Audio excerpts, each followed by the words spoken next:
因那伫高速公路嘛有车祸，这是国道1号上北台南系统交流道附近，昨昏是一架公仔车驾驶无保持安全距离去弄到一台沙石车，加在送病院了后无生命危险。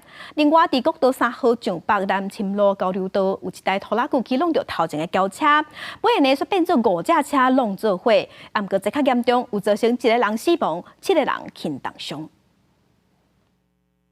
几落台汽车弄甲密密麻麻，真侪警消人员到事故现场随救出伤患。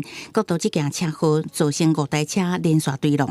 我静止在那边等，后面撞，嘣一下我就下来了，看啊，后面都嘣嘣嘣这样子而已啊。赶快先救人。对了，我拉2个啊。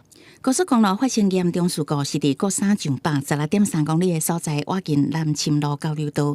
一个47岁姓洪的连结车驾驶，车牌早起11点外，开伫外线车道，冲撞头前的轿车，才引起5台车对撞。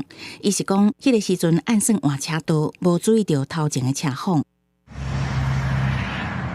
互弄到的车卡规个毁损，尤其是银白色走来的车，互连结车弄到，车规台拢变形。车顶21岁姓吴的乘客送医不治死亡，事故造成1个死亡，7个受伤。涉案肇事驾驶无要紧，经过警方询问了后，甲依照过失致死罪嫌移送检方复审。目前初步是没有发现有酒驾的情形，那详细肇事原因由本大队调查中。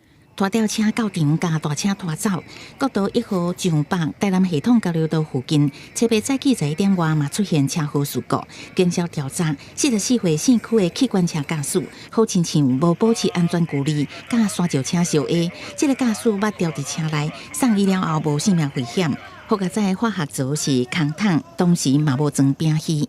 右脚是卡在那个加油的那个板子上面，然后左腿刚好压在那个门板上面。大车上国道不时传出事故，引起的死伤人数，国道警察统计，最近3年，同年至少有20人死亡，受伤超过500人。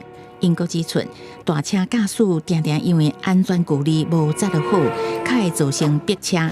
万一若是道路车况有变化，更较有可能挡袂住去弄到。记者综合报道。